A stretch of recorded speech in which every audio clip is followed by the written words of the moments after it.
What is going on, ladies and gentlemen? My name is Everett Delorme, and today we are going to be ranking the teams from the 2025 Men's Volleyball FIVB World Championships. It's pretty simple. I've gone through and given every team from the World Championships a grade, and now this grade is really going to be dependent on their expectations. It's not going to be necessarily about how they finished, although if you finished higher in the tournament, obviously you're going to probably be getting a better grade, but it's really going to be dependent on how I thought this team would do in the tournament, and then ultimately how they did, and then how they looked doing it. Okay, so this is going to be my own list. If you disagree, let me know in the comment. And then if you want to do your own, I will also leave the open tier list for you to go do your own, and you can share it with YouTube or TikTok or the Discord or whatever you want. As always, when it comes to a Volleyball Source tier list, we will be using the legendary Ronnie Cuban Spike tier list. However, I did add one other category. I added an in-between category between super and hyper because there was a couple teams, two in particular, who I didn't really know where to put them. On one hand, they did better than my expectations, but on the other hand, they didn't necessarily look great doing it, or there was some things that was a little bit missing. I will be doing this in alphabetical order, so starting with Algeria and ending with the United States of America, just so that it's not too obvious. Without further ado, I'm going to start with first team on the list, Algeria. And now Algeria, what can I say? It isn't really fair because I'm sure their expectations for this tournament weren't really high, and my expectations weren't really high either. However, they were the worst team in the tournament. They did score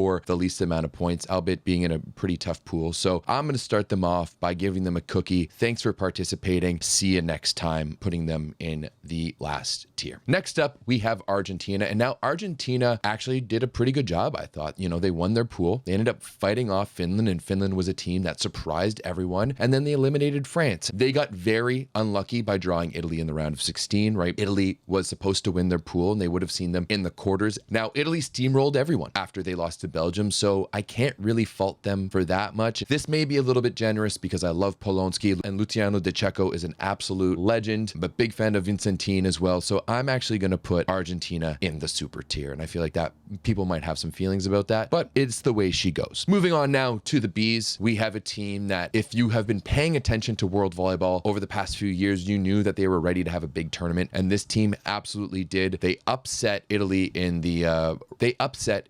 group play, made it all the way to the quarterfinals, and then unfortunately fell to the same Italian team who ended up winning it all. And now I was really impressed by Belgium. I love watching them play. Their outsides are fantastic. For that, we are going to be putting them in the super tier right beside Argentina. Now, the next B team is a team coming into this tournament you thought was going to be a medal threat. They've only missed one semifinal since 1980. They've medaled at the past 6 events of the World Championships, and Brazil was one of the top teams at the VNL this summer too. So all factors pointed to them potentially being on the podium, but at very least a top 4. But we all know what happened. They lost 1 set to China, and then the day that the legendary Bernardino's mother passed away, RIP to a legend, they end up losing and getting 3-donged to Serbia. I feel like most people here are expecting me to put Brazil in the thanks for participating tier, just because, I mean, they didn't even move on from pool play. However, I do have a heart, and I do have a little bit of sympathy from them. And it was really just one bad game on one bad day. So I think I'm going to actually put them in the mega tier, second from last. Maybe that's a little generous. Who knows? But that's where I'm going to put them. Next up,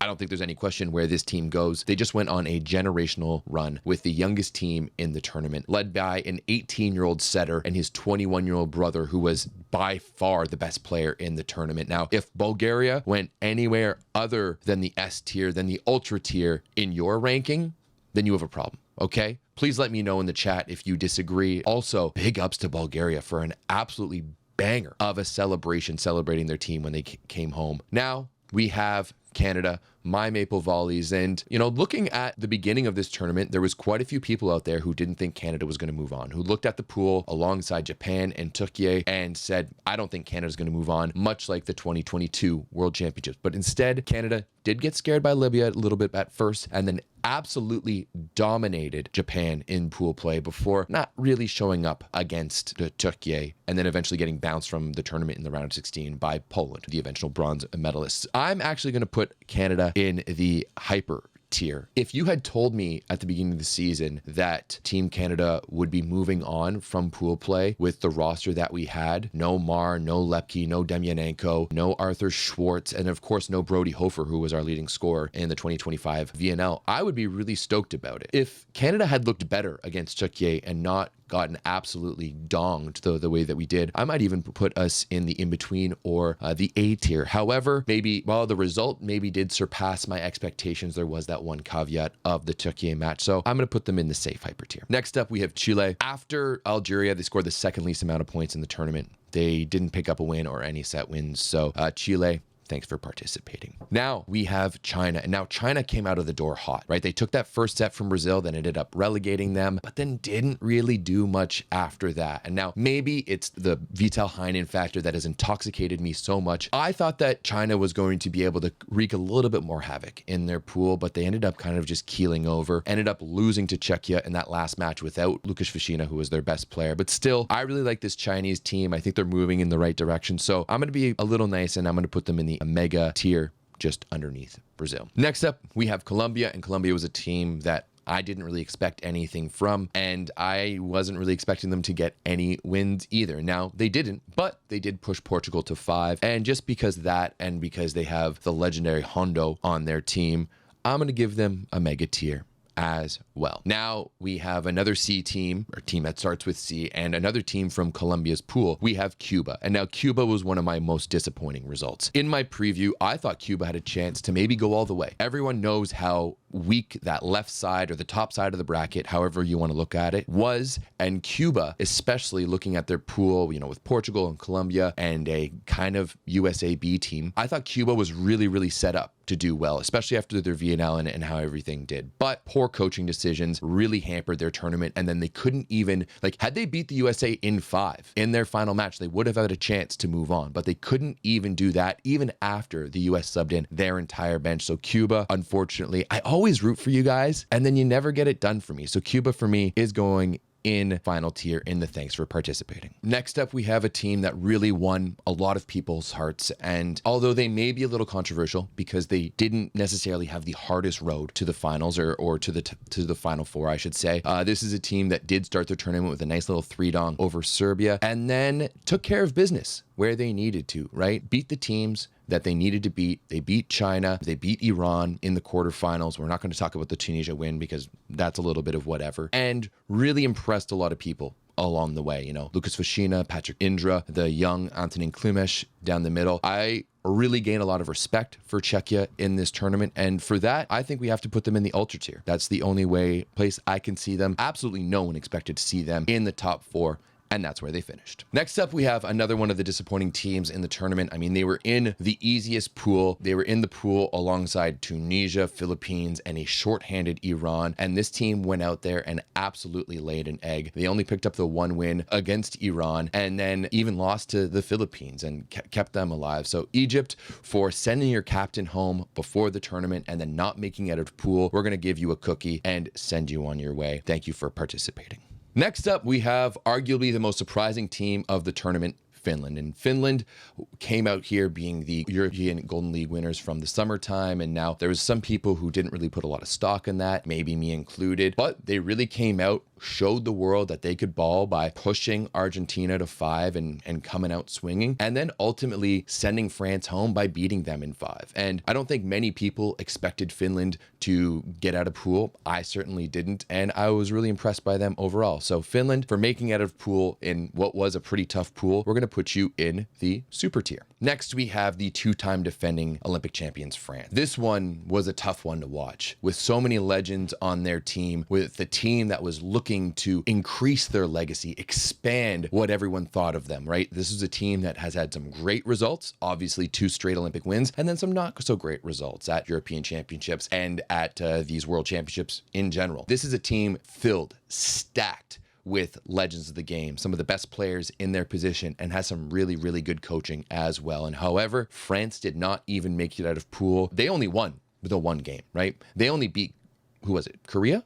Yeah, they only beat Korea. So France, for that, have a cookie, maybe a little baguette, a little croissant, if you will. Hopefully you lick your wounds on the way out. We'll see you next time. hopefully with a bit better of a result. Now, another team that maybe I'm alone in this, being a little disappointed in how they did, but I was disappointed in Germany. I thought, bringing Grosjean back and you have all of this nice young talent, maybe something could happen. And we've seen it in the past where Germany maybe isn't so strong in the VNL, looking back at 2023, and then they bring Grosjean back and they were awesome at the 2023 Olympic qualifying tournament. This was not the case. Not only did they make some questionable changes and not really using Philipp Jon at all, who was one of the top scorers from the VNL, but they really had a poor game plan against Slovenia. And I talked about it during the tournament. Had they had a bit of a different serving plan, which they seem to have none, I think it would have been a bit of a different result. So for that, Germany for me is going to go in the mega tier down at the bottom. Iran is one of those teams that is an in-between team. I'm going to tell you right off the bat. And on one hand, if you had told me that Iran was going to make it to the quarterfinals without Amin, without their best scorer, I would have said you were crazy. However, on the other hand,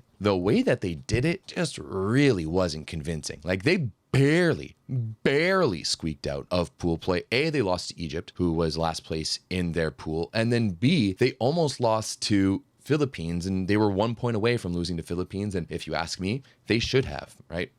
I don't really respect net touch calls when it touches the tape, or the bottom tape, or the netting. But that's for another conversation altogether. Then in that quarterfinal match against Czechia, they just kind of seemed to keel over. They dominated and controlled the pace of play for a set and a half, and then really just imploded on themselves. And now for me, the eye test wasn't quite good enough to give them the super tier, although the result should have been, and it was still a little better to put them in hyper. So we're going to put Iran in the in-between.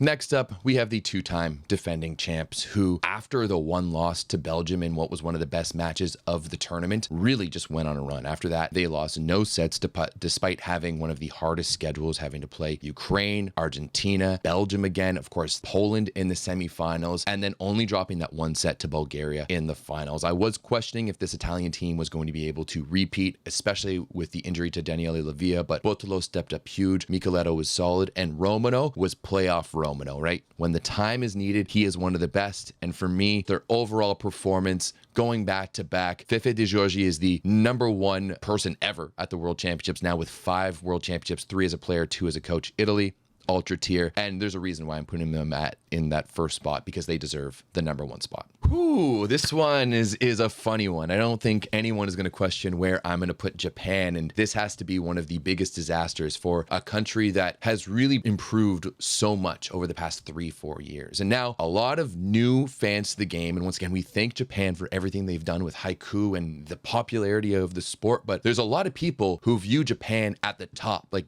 Japan as being one of the teams that should win every single tournament. And now a first round exit, not making out of pool, isn't necessarily what they usually expect, but they've only made it to the quarterfinals like once since the 80s, okay? But still, on the eye test, they looked absolutely brutal against Turkey in the first match, and then against Canada in the second match. They were one of the first teams to be eliminated, and Laurent Tilly did not look good throughout. Neither did their stars Ishikawa and Ryan Takahashi. Now, I do expect a better result for them moving forward, but still not making it out of pool, only beating Libya, not winning sets against Turkey or Canada has Japan in the cookie tier. I don't know what kind of Japanese cookies there are. We'll have to check that out. Now, if you're familiar with this channel and how I talk about volleyball, you'll know that I'm not the biggest fan of Korea. This does really only apply to the women. That same disdain doesn't really apply to Korea. And even though they managed to win a couple of sets, they really weren't that convincing. I was hoping to see maybe a little bit more from them. They do have a pretty strong league where we see some pretty good players go and play. However, just not that convincing from Korea. And once again, we're going to give them a cookie.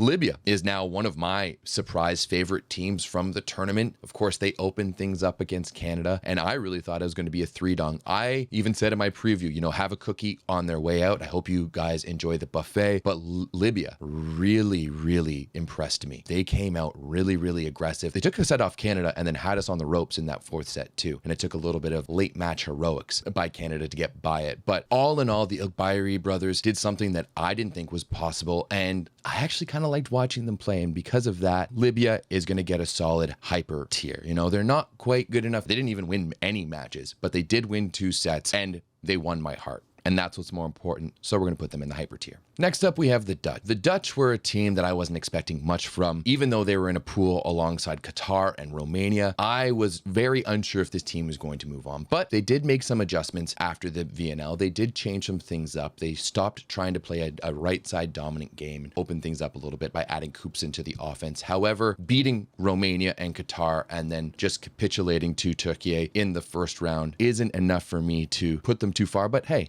I think they did a pretty good job, so we're going to put them in the hyper tier. Now, we're getting to the end here, and it's only fitting that we have the host, and the Philippines, especially after that first match, right? The Philippines was one of the lowest ranked teams coming into this tournament, and after that first match, getting absolutely donged by Tunisia and looking pretty poor in the running of it, I thought it was going to be a struggle for them to even win a set. But they did that and so much more, right? They went out and beat Egypt, and Egypt is a team that went to Paris, right? Is a known team. Hell, they beat Japan in 2023. Egypt did. The Philippines was once again just 1 point away from moving on to the round of 16. And I think that the way that they captured the volleyball world's hearts, the way that they played the matches, and the way that they hosted the event overall, despite so many things going wrong with their country, with the flooding and all the political corruption and the ticket prices being 3 times what they were when they hosted the VNL, I think that the only place to put the Philippines here is in the super tier. They really won a lot of fans in this tournament. Brian Bogunias, really impressing people. It's going to be impressive to watch him in the SVL in Japan this year. Just really happy for the Filipino fans and their team. It was a lot of fun to watch them. Now, this one is going to be one of my more controversial takes. There's no doubt about it, because ultimately on the outside, this is a team that won a medal, right? That has won their 4th medal in a row, their 5th in 6 editions, and only lost 1 match throughout the tournament. But on the other hand, this is a team who were expected to go for gold. This is a team that were expected to be able to play in the finals. And this was also a team that had arguably the easiest path forward to get to their spot in the Final Four. I know that a lot of Polish fans are really happy with the medal, and don't get me wrong, the medal is fantastic, but I think that medal is based off of what they've done before and their ranking in this tournament and a little bit of a luck of the draw. If you had told me that Poland had got bronze, I would have been a little surprised, but they only really had one big matchup. Everyone in the volleyball world knew that they were going to be taking on Italy in that semifinal, and yet they didn't seem prepared. They started strong and then finished so weak in each one of those sets. And for getting 3 donged, and then also the fact that their wins were against Romania, Qatar,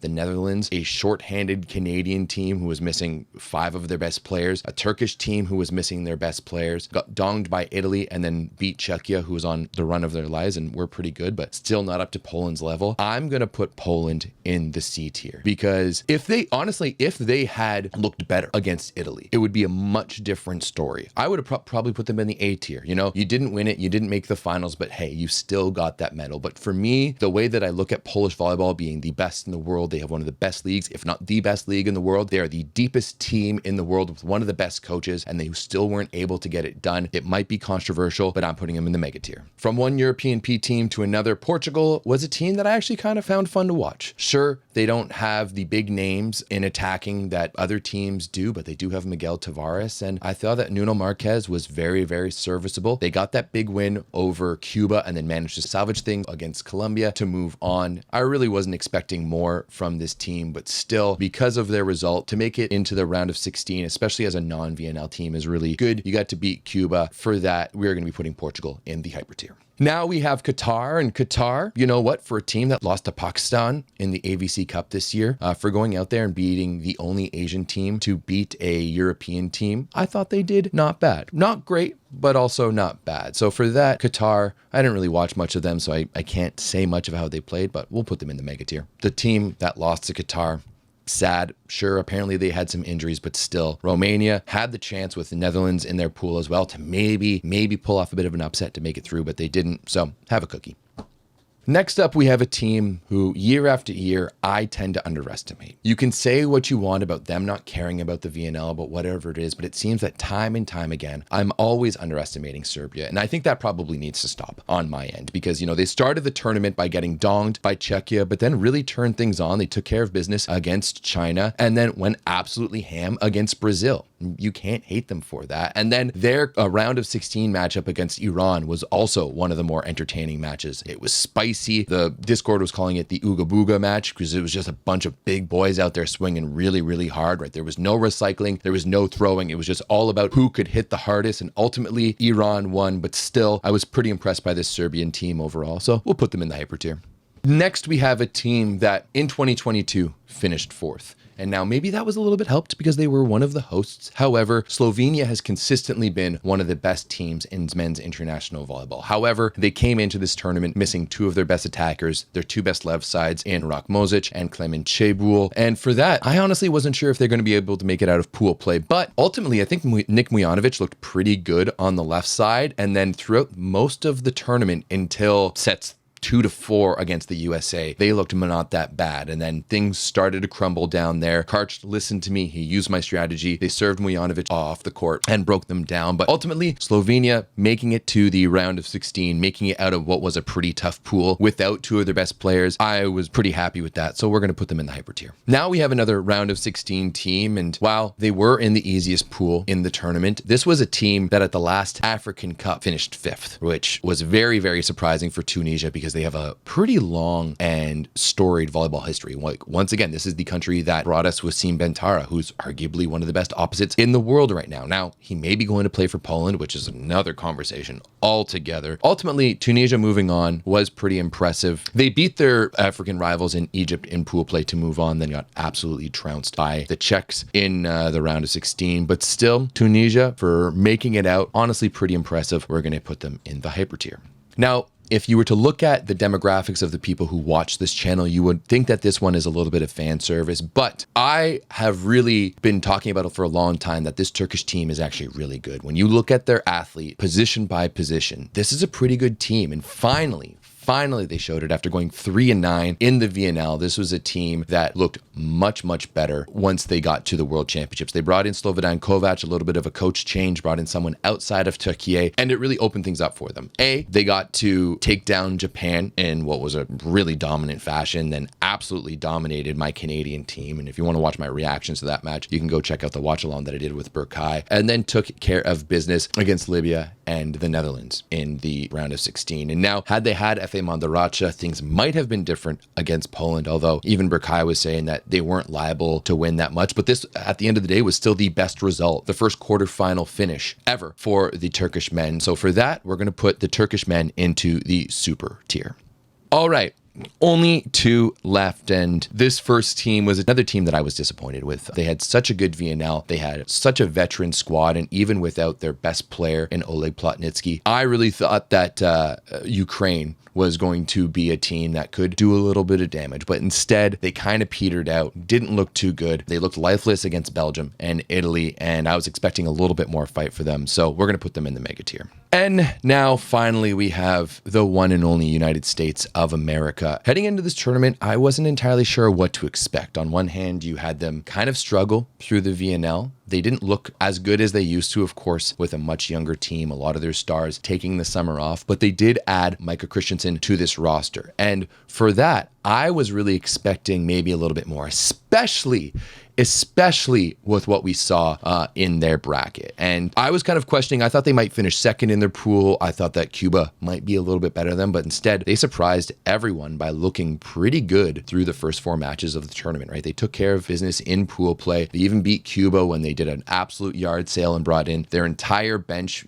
after they had won the two sets and secured first place. And then they had an absolutely dominant match against Slovenia in the round of 16. And, there's kind of two stories to that quarterfinal matchup against Bulgaria. The first half where they went up 2-0 and looked really, really good. And then the second half where they just couldn't get anything going on offense, despite having one of the best setters in the world, and then really crumbled in that fifth set. But, for the US, I wasn't expecting them to be able to make it that far. So on one hand, I think they exceeded my expectations, but on the other, after the way that you saw this tournament break down and how everything could be, I know a lot of American fans were out there almost expecting them to see them in the finals, and it would have been a massive opportunity to do so. And this was the only pick that I went to the Discord for. This was the only pick that I went to go ask the people the fans themselves, how they felt about it. And everyone in there kind of felt the same as me. Some people said A, some people said B, and then a lot of people said in between. And for that, this is the reason why I actually made this category. I'm putting the US in the in between. Had they won that match against Bulgaria, there's no doubt to me that I would have put them in the A tier. You know, had they won that match against Bulgaria, I would have picked them to beat Czechia and make it all the way to the final, which would have been crazy for this group. And they were just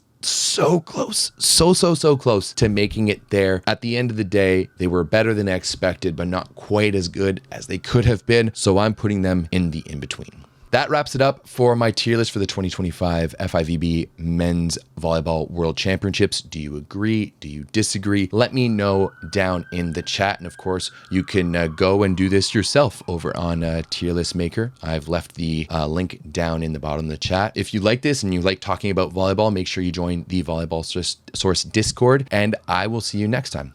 Thanks, guys.